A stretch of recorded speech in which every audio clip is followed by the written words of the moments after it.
squaring up to the target. Full front is going on final. Right on the 50. Let's go, ladies and gentlemen. Give him a hand.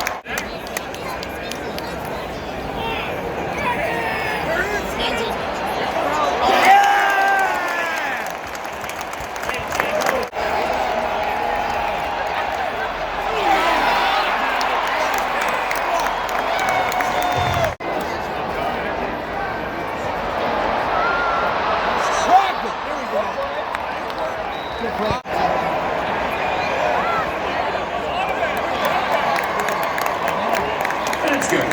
For this. It's black on the side. You guys see it? I'm going to be the word for 7 minutes.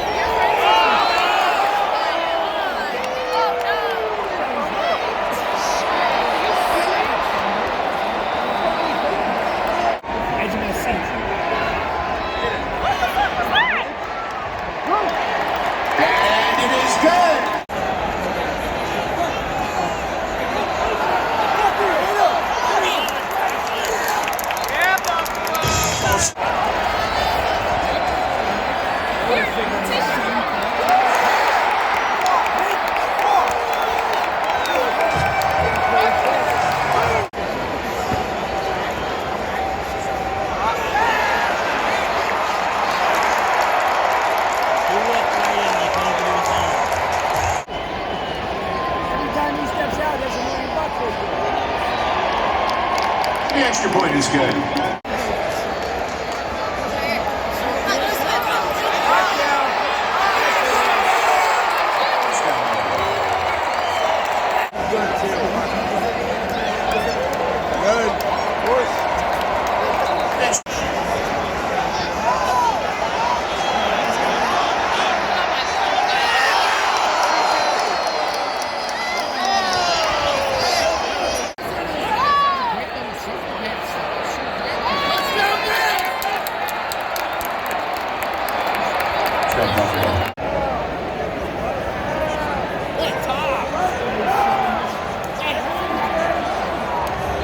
Complete.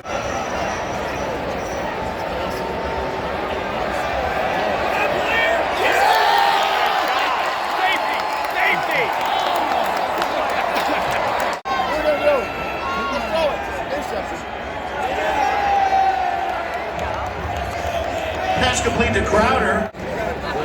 What'd you say? I said that's your first thing. Did you say you like your boots again? What? I love her boots. He's in! He's in! Get on face.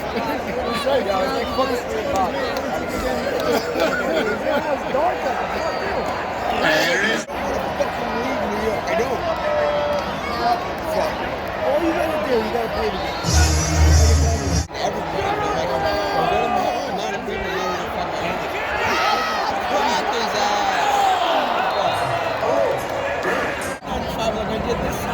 It don't matter. It does. No, it doesn't.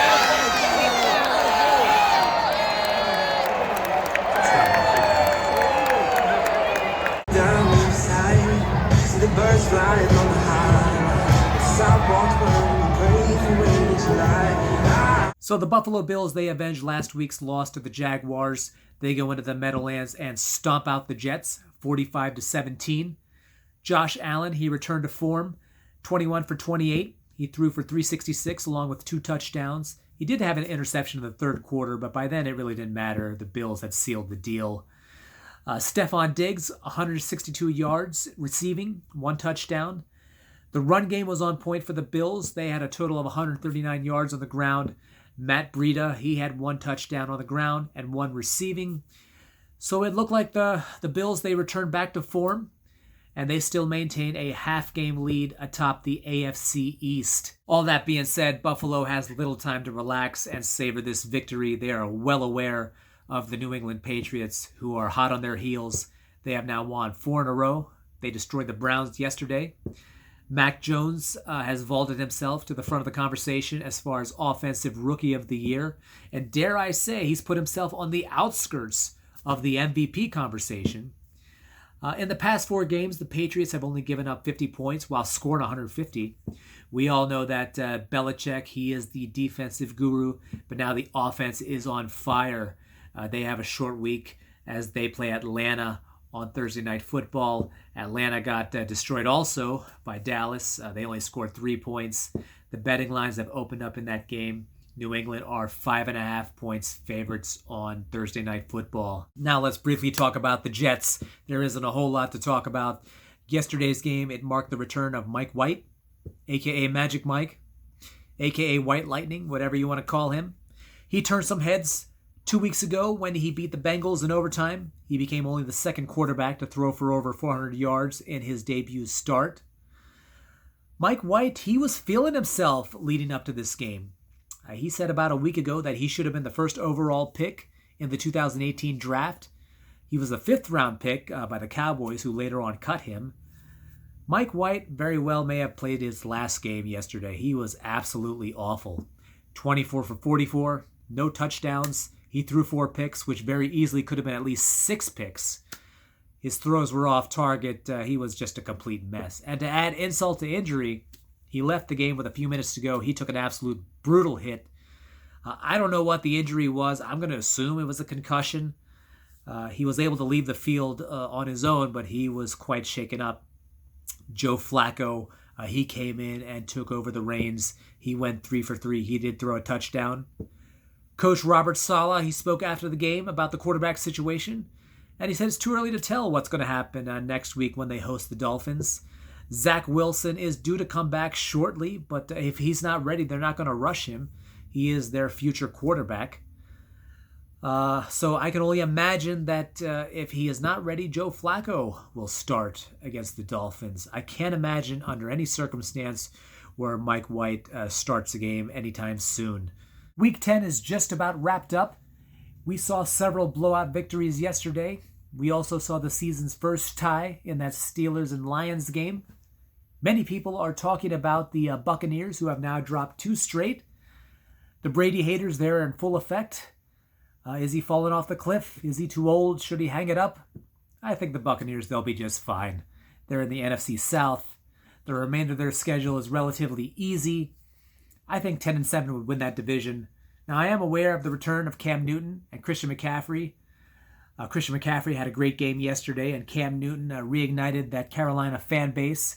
He threw for a touchdown and ran in for another one. I'm not ready to crown them the new NFC South champs just yet. I think the best they will do is maybe fight for that number 7 seed. I believe they play Washington this upcoming Sunday. Another team that's everybody's talking about is the Tennessee Titans, who are now improved to 8-2 despite the loss of Derrick Henry. So they have to be taken seriously at this point. I know they beat Arizona yesterday, sans DeAndre Hopkins and Kyler Murray, but they have a comfortable lead in their division. And if Derrick Henry will be ready by the playoffs, and that is a chance, you got to take the Titans seriously as Super Bowl contenders. For those of you that watched my last video, you heard me say that it might be a few weeks before I attend another NFL game. I was in Queens for an autograph signing, and I got a really good deal on this ticket. The weather was decent. I had absolutely no interest in watching the Jets play. However, I did have an interest in watching Josh Allen and the Bills play.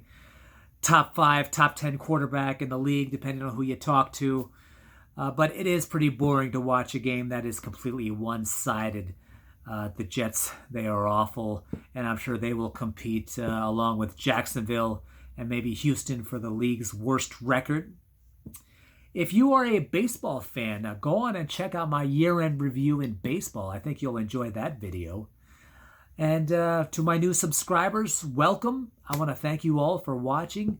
Hit like, hit subscribe. Stay safe, stay warm. Thanksgiving is coming up, so enjoy the holidays. And until next time, I will see you. This is Andy Drifter signing off.